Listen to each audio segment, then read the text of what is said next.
Welcome to Hustle and Flow with Heather Hubbard, episode 154. Hi, I'm Heather Hubbard, and I was a litigator, partner, and practice group leader at an AmLaw 200 firm. I know what it takes to rise to the top. I also know all too well the toll it can take on your personal life. So how do you shine bright without burning out? How do you embrace your ambition without selling your soul? You're listening to the Hustle and Flow podcast. Welcome back. I am your host, Heather Hubbard. Thank you so much for listening. This week and every week, I was talking to one of you in a LinkedIn message. So when you hear this, you're going to know who you are. And she was asking me, how can I help amplify you? And I loved that question. That's a really great question to ask anyone. That's a great business development tool, honestly. But she said, how can I help amplify you? And so what I told her, and what I'm going to share with you, if you too would like to amplify and help me spread the word, spread the message, share the love, there's two things you can do. And the first one is to rate and review the podcast on your favorite podcast app. And the second is to share it with your friends, your family, your colleagues. So if you have a favorite episode, let them know that. If you hear an episode and think someone would benefit, share it with them. It really makes a huge difference when people come to the podcast page and can see that others like it and have left reviews.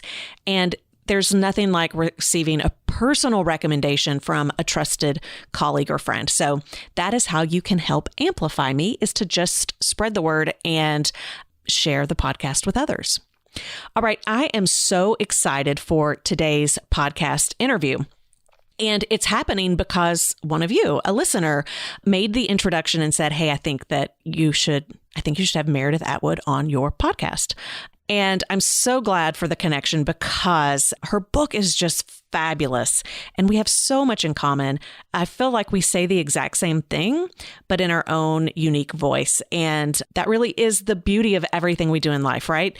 I'm not sure there's too many original ideas out there, but we all have our own unique perspective and voice. And this is why if you have something on your heart that you want to say, you should say it, because you never know who needs to hear it from you. All right. Meredith Atwood is a former attorney, podcaster, and motivational speaker. She is the author of the best-selling triathlon book, Triathlon for Every Woman, and the new book that she has out, which is The Year of No Nonsense, which is what we're going to be talking about today. She is the host of the iTunes Top 50 Fitness podcast, The Same 24 Hours. She's a contributing writer to Psychology Today, Triathlete Magazine, and Women's Running. She is a sobriety advocate and the founder of Grateful Sobriety. And originally from Georgia, she now lives in the suburbs of Boston with her husband and two tweens. Meredith, welcome to Hustle and Flow. Thank you for having me. I'm excited to be here. So I have to say, as I was reading the book, I already mentioned this to you. I was highlighting so many things and I was saying, amen, amen, amen. So you and I are totally on the same page. And my guess is that most of my listeners are as well, because they tune in to hear me say this, every single week. But we always need the reminder. And you even said in there, it always shows up, right? Like you don't just go through the checklist and it's over. Yeah. Yeah. I mean, you always have to show up to your life. I mean, all the same things, they repeat themselves over and over again. And if you're not present and you're not showing up to your life, like it's just going to be a mess. Yeah. So let's go back. I mentioned that you do triathlons, that you were an attorney in the bio, a former attorney, but tell us a little bit more about that. We have a lot of attorneys who listen in. We have a lot of non-attorneys as well. But, what did that path look like for you? If you were going to give us a very high level snapshot of how you got to where you are today. Yeah. So it's actually been the last decade and it's kind of a two-parter. About 10 years ago, I was a practicing attorney in litigation with two kids under 2, and I was about 250 pounds and had a 2-bottle of wine a day, at least, drinking problem. And so I was living my best life in a lot of ways. And I ended up going to this lunch and learn at my office. And I only went to these things because they fed me. This particular lunch and learn, it was a gym and they were soliciting memberships. And I was like, oh crap, I wandered into the wrong lunch and learn. But because I was such a people pleaser, I joined the gym. And the next day I ended up going to this spinning class, the indoor cycling class. And I put my big butt on the tiny little bike seat and I just cried. I cried the whole time I was in that class and thought, this is not who I am. I don't know what I have become. And from there, I started to move my body. I didn't change much else, but I got out of the house early. There were no kids at the gym at 5:30. There was no traffic. So I would go very early. And from there, I learned about the sport of triathlon. And I took my 220-pound body at that point across the finish line of my first sprint triathlon in 2010. And from there, I started a blog called Swim Bike Mom and just wrote about how it was to do the sport of triathlon and the body I had and with the challenges I had with being an attorney and being overweight. But at the same time, I was hiding the fact that I had a pretty big drinking problem, that I was also borderline suicidal a lot and very depressed. But because I was leading this community at the same time, so my blog grew and I became like this pseudo inspirational character. And so people looked up to me. They're like, well, if Meredith Atwood can do a triathlon, so can I. And I wrote a book about it. And so I was living this life of being this, quote unquote, inspiring person. But deep down, it wasn't matching up with who I was. And so part two of the story is basically in 2014, I came downstairs to find a note from my husband on the counter next to empty pizza boxes and an ice cream containers and unpaid credit card bills. And the note said, you need to get your shit together. And I thought, is this note for me? Who is this note for? I do everything for you and those kids and this house. And who is this note for? But it was a wake-up call because that morning when I was righteously indignant about this whole Post-it note he left me, I saw a science project from my daughter laying on the floor that I had promised to help her with that morning. And I didn't even get out of bed that morning. And that's why I got the note because somehow my husband had to get, the kids off to school and do everything that I normally did because I had always held it together. Even though I was dying inside, I had always done everything. And this particular morning, I didn't. And so that sort of started the part two of my journey and then sort of catapulted me into this latest part, the year of no nonsense, because I realized that my life was a fraud. And that's a really yucky word. People, it's like, ooh, but that was the truth. And I was trying to look like I had it all together and be everything to everyone. And the coaching I was doing and the social media, I was all just trying to service everyone and make everyone happy. And nothing was working. And I was still drinking. And all of this just was a big mess. And so I started by tackling my alcohol problem. And I'm over 4 years sober now, which was the big hurdle. And then the next hurdle was getting out of the legal profession for me, because that was nonsense for me. Being an attorney was never what I was meant to do. It just was what I did when someone told me I would never make money writing. So I went to law school, like a lot of people I know. So I quit practicing law, but none of that was without its own challenges, because from there, now I'm a writer and I'm a coach and really banging out the big bucks here. And so that's a different world too. And you learn to adjust. But this book I wrote, The Year of No Nonsense, is about how I kind of came to the truth of the fact that my life was a fraud. And what did that mean? And what did it look like if I really peeled down all of the BS and got to the truth of my life? And so it was supposed to be a really funny, lighthearted little book. And it turned into something bigger because while I was writing it, I actually pitched the book as a fun book like my triathlon book. And so my editors were, they were like, yeah, great. Sounds wonderful. And then it turned into something else because as I was writing it, I was uncovering all this stuff, childhood trauma and eating disorders and all sorts of stuff that had been buried buried and hidden, I was bringing it to the surface and I was writing about it. And it's a crazy process. And now it's born. It's out in the world. And it's very, very good. Let's go back. I want to ask you about being a fraud, right? Because you said, people don't like that word. But the way I heard you just define it, right? And I know you just shared what that meant for you, but it was pretending to have it all together all the time, right? But knowing that your life was messy behind the scenes. Yeah.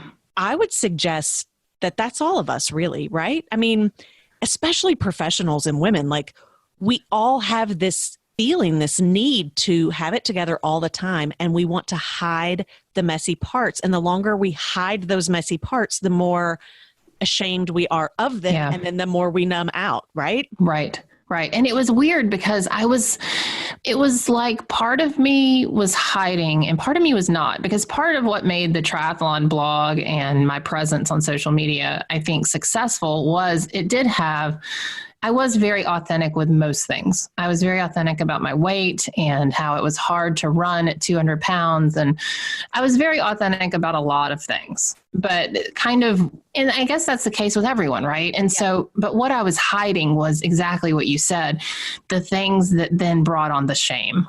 I was, embarrassed of my weight a lot of the times, and that you can go either way. We can discuss body image. That's, a 4-hour long podcast, but, the shame of drinking like I did and overcompensating by doing Ironman triathlons to prove I was healthy and not being present for my kids. I mean, that's the shame that when I came to all of this and looked at it, I thought, oh yeah, that's the fraudulent part.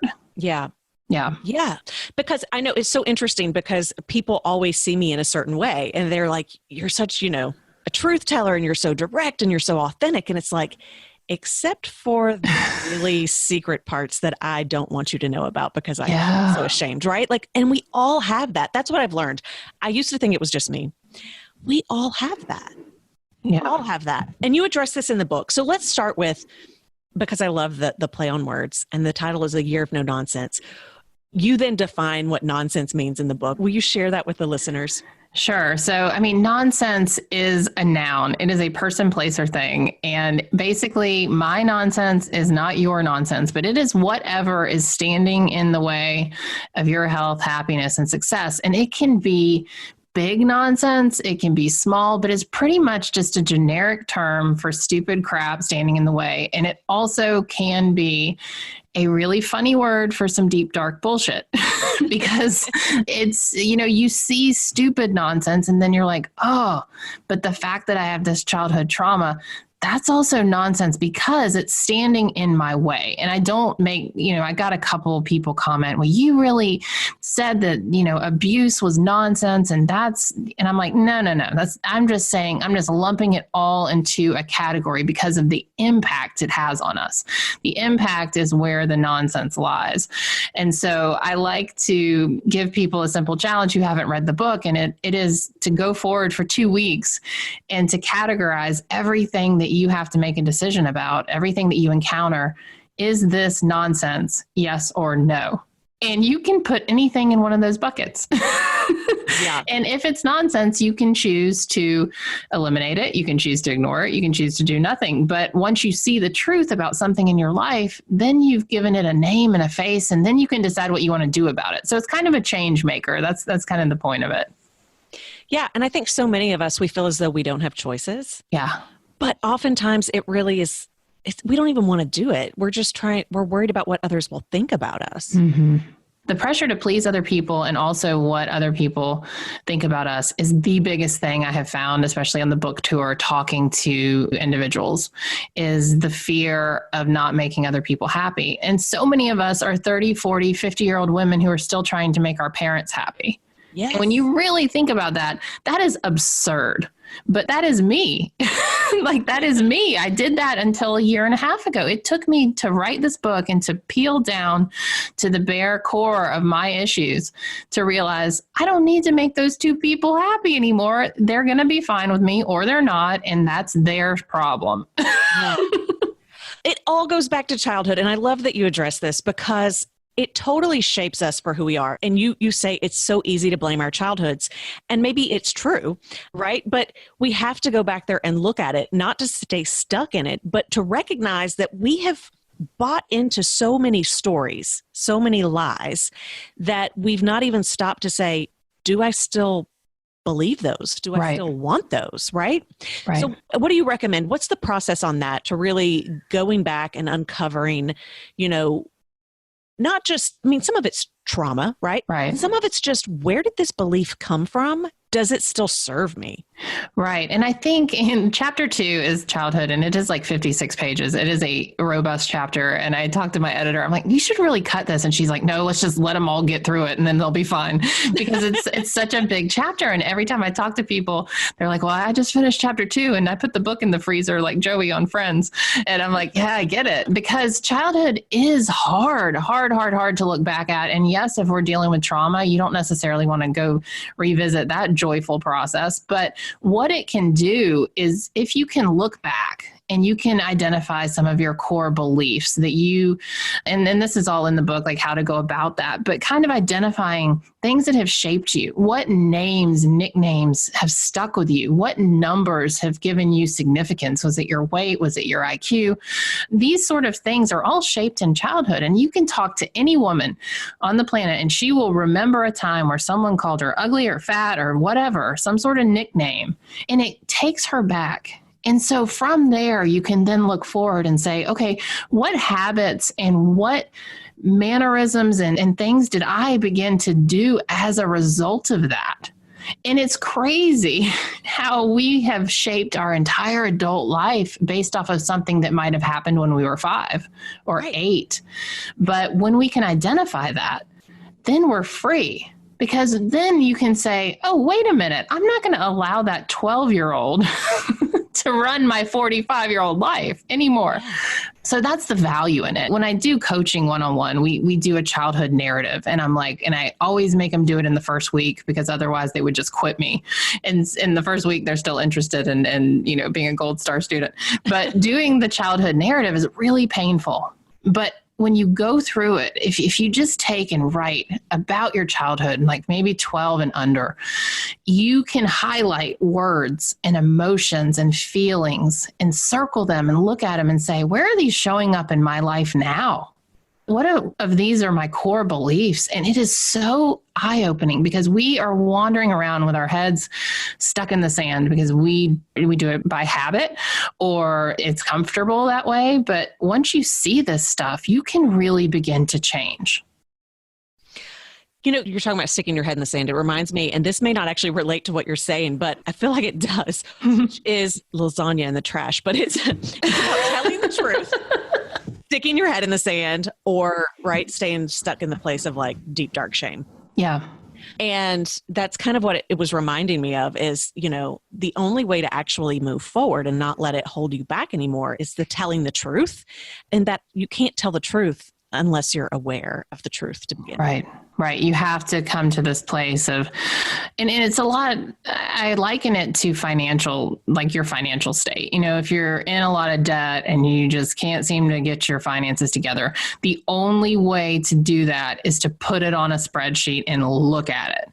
And then you can begin to figure out a plan. And this is the same thing, is like, you have got to pull your head out of the sand and look at your life, look at who you are, look at what you want, look where you've been, and just see it. Put it all out there. And then you can decide, okay, I'm aware of it.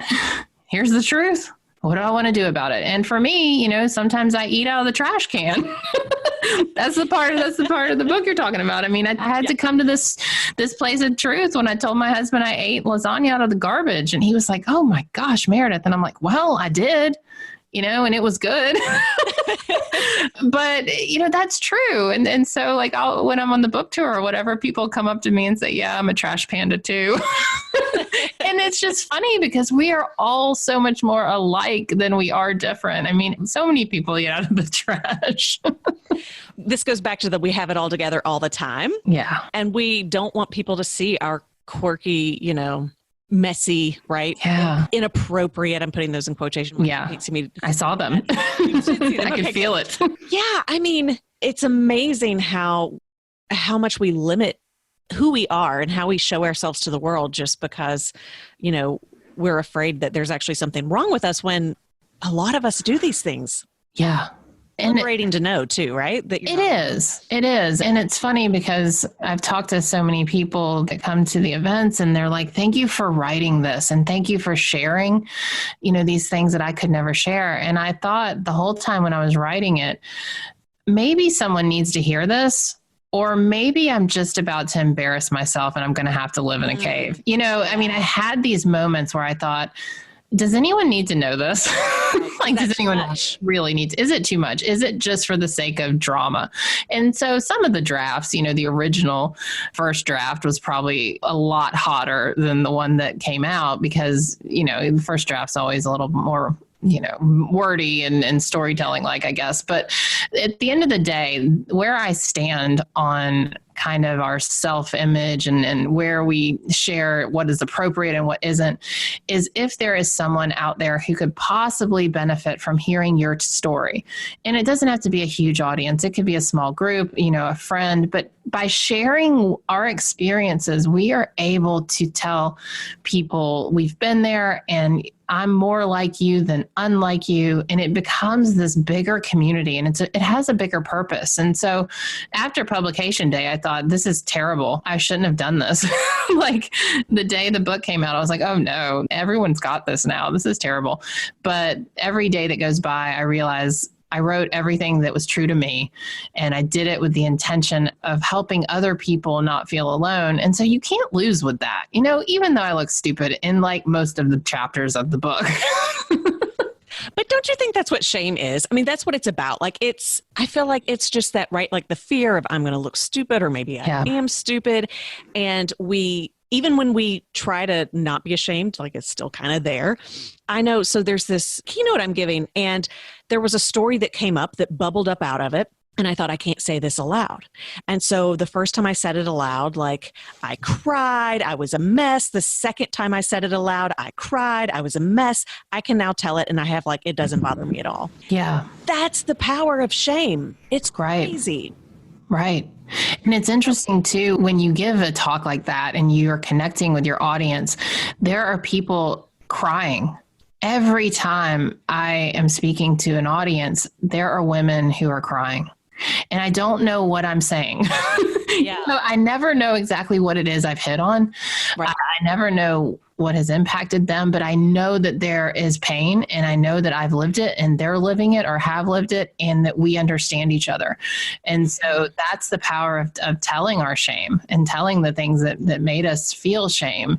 And it does get easier the more we talk about it. Yeah. And it just holds us back in so many ways. I mean, right, our life is pretty limited, even if we have a long life. And when you think about how it just holds you back, right? The people pleasing and the shame, it's just so sad. So I don't want to waste our time.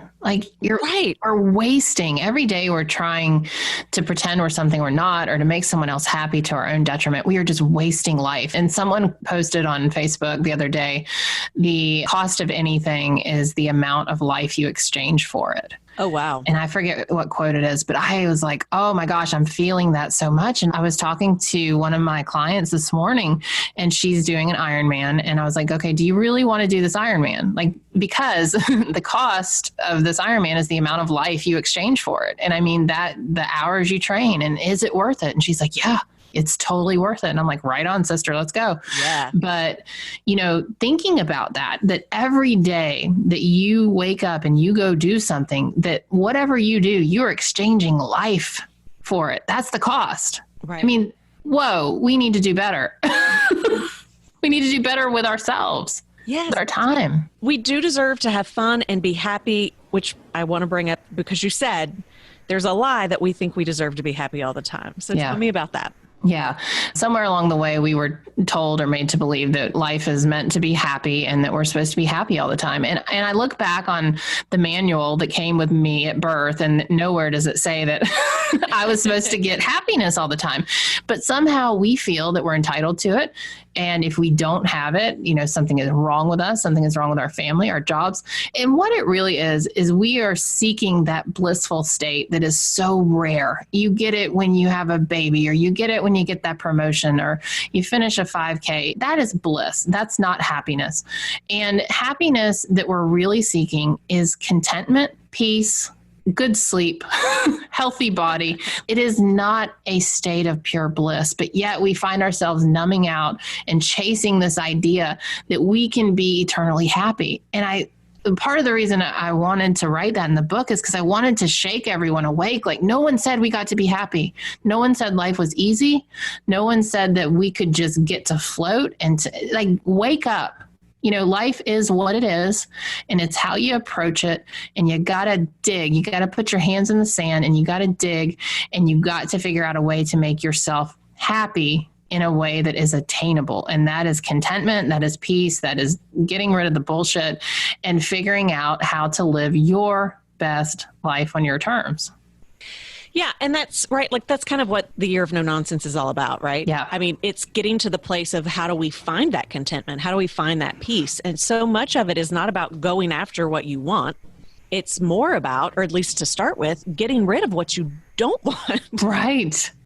Exactly. It is identifying the things in your life that you're doing for no good reason or for the good reason of someone else's happiness. And it's just identifying the stuff that you don't need to do. I mean, there are so many of us who are just doing things for no reason. And a lot of them come in the form of activities with our children. And it's just like, well, I signed up to be a room mom and I have to be room mom. Well, if being room mom lights your heart on fire and that is like everything to you, then knock yourself out. But if that makes you sick inside, get rid of it. Someone else will be room mom. There's always someone else. And, getting rid of the task and the things that you can identify as your own type of nonsense, just being like, you know what, that's nonsense for me. I don't need to do that right now. And all that does is make room for the light. It makes room for who you are. It makes room for you to have space to breathe, to even attempt to have some sort of contentment.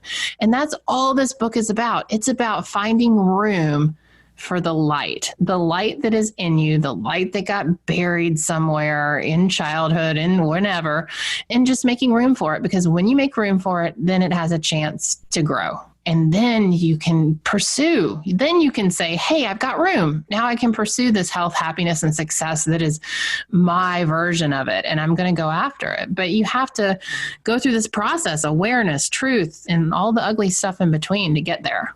I love that. I must say, when I'm working with clients, the biggest thing, they're like, how do I find the time? And I'm always like, you got to start saying no. Like, we're not going to create more time. You've got to clear things, right? And I love that, the no nonsense fits within that, right? You've got to start clearing the clutter. You've got to start clearing the nonsense if you want to go after the life that you say you really want. Right. And stop taking responsibility for things that are not yours. This is a theme I'm seeing so much lately. Just people say, well, I have to do that because my sister said, and I'm like, wait a minute. No, that's your sister's problem. Right. That kind of thing, that thought that, well, I have to do this because my mom, my brother, no. You're trying to be a good parent or a daughter or sibling. I get that, but it's actually not your problem. And to give that permission to someone, because apparently people need it, but to be able to tell someone that's not your problem. They're like, what? It's not? But it's true. So looking at your life and the nonsense, start with that question too. Is this actually my problem? Yeah, that's a great way to start it. Yeah. Because most things are not. No. You're staying in your own lane. Yeah, I think so many of us do things out of, part of it's people pleasing, but it goes back to guilt, obligation. And for me, it goes all the way back to, am I a good person or a bad person? It's really that simple.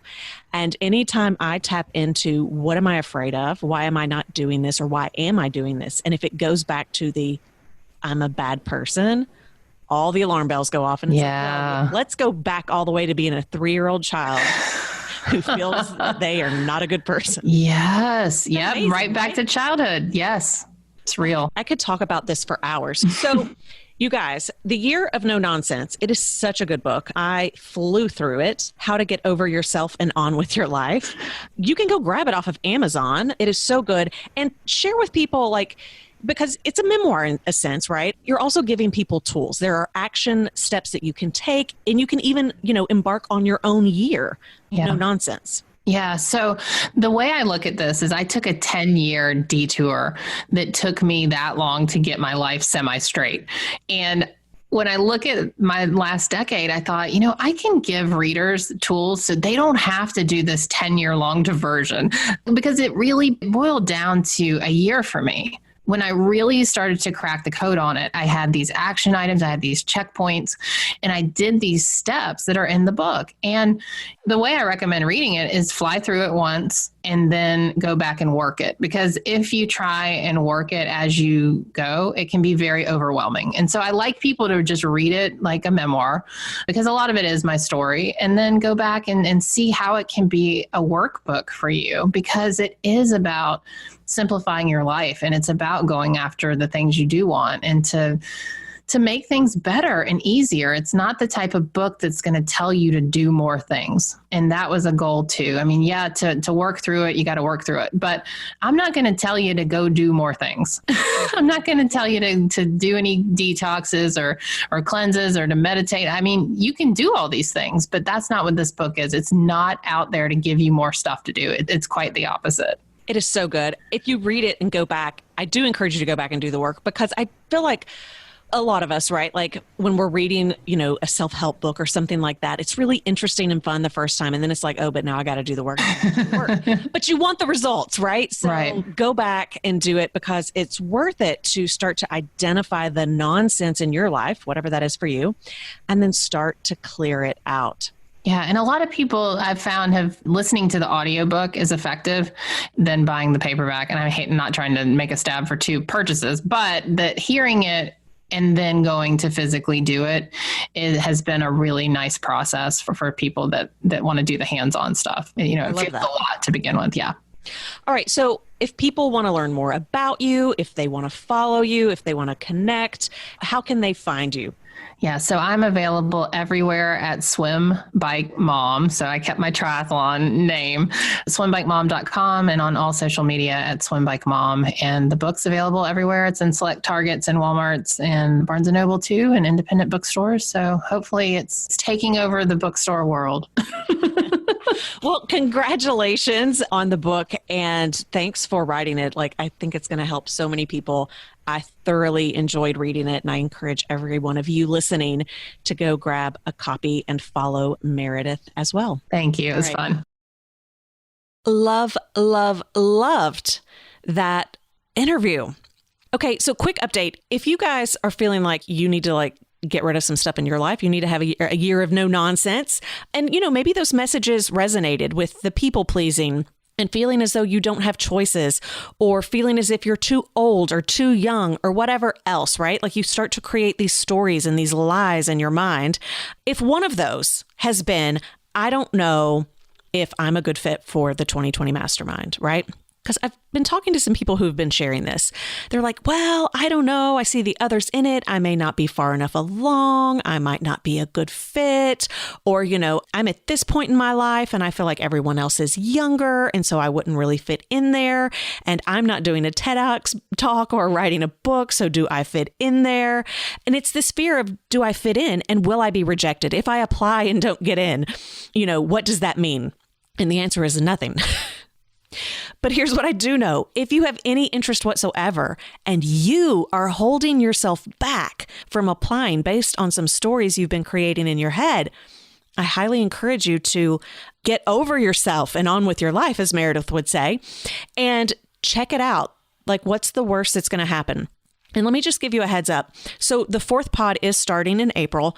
And if you apply, and I think you might potentially be a good fit, we might have some follow-up questions depending on your answers if certain things aren't clear. But if we think you might be, what will happen next is you are going to get a PDF that summarizes everything that's going on, all the details, all the dates, including the pricing. And then And only then, if you then still want to proceed, do you actually schedule your interview with me for us to have a discussion. So you will have everything you need on your end, right? So you don't have to worry about that. And if you're not a good fit, I'll tell you why, okay? Because there is no rejection here. It's not a you're not good enough here. It is simply I cannot serve you in a way that is going to fully help you based on where you are. So for example, some people don't have clarity around what they want in their life at all.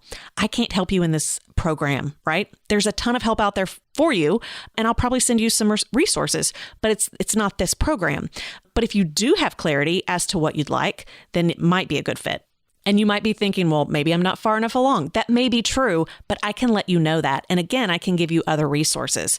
But if you've got a lot of nonsense in your life, right, where you're holding yourself back and there's something that you want or that you want to do, I highly encourage you to look at this mastermind. It is really remarkable, the relationships that form. You will find your new besties, maybe build relationships you didn't even realize was possible anymore.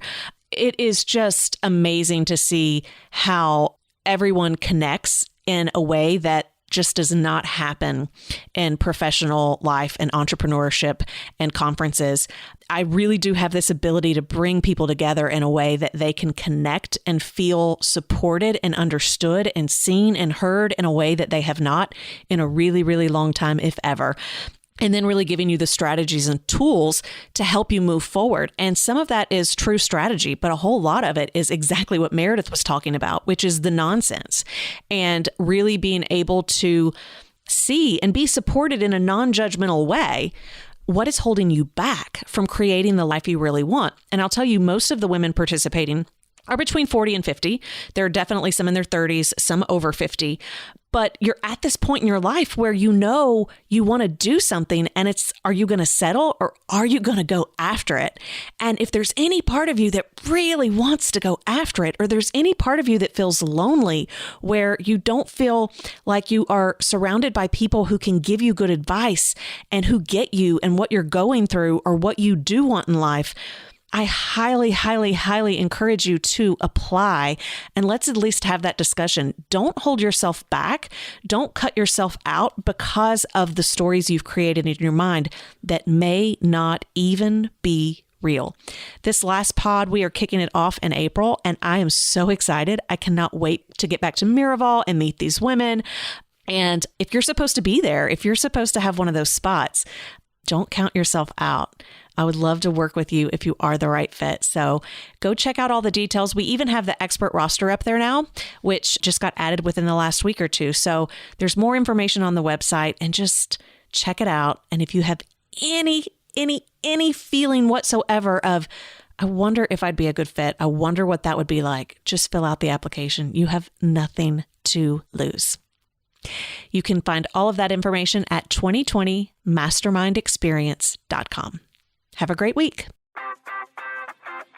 For show notes, downloads, and other free resources, and to keep the conversation going, head on over to hustleandflowpodcast.com. See you there.